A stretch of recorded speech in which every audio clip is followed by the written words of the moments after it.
Tuneżin ta' 30 sena li joqgħod l-imsita baqa' jinżamm arrestat wara li tressaq il-qorti b'rabta m'akkużi ta' serq, frodu u falsifikazzjoni ta' firem.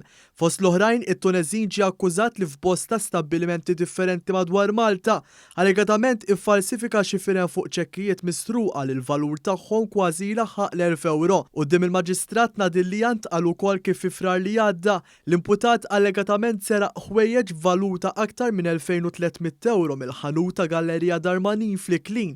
Insema wkoll kif jiem wara seraq skuter tal-elettriku valuta aktar minn 2300 € minn San Ġwan. Issemma wkoll li l-imputat allegatament seraq ktib ta' ċekkijiet kif ukoll dokumenti u oġġetti personali minn karozza. Il-prosekuzzjoni mmexxija mill-ispetturi Andrew Aġus, Michael Vella u Leroy Balzan-Engerer akkużatu wkoll li kisser l-ordni ta' probation minn sentenza oħra filwaqt li għex ħajja ta' qas u vagabundaġġ.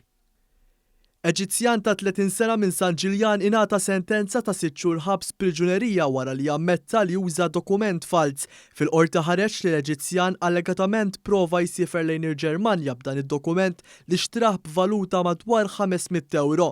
Quddiem il-qorti ppreseduta mill-Maġistrat Nadillija, il-prosekuzzjoni mmexxija mill-Ispettur Hubert Ġerada qalet kif l-imputat ma kkoperax bisħieħ mal-Pulizija.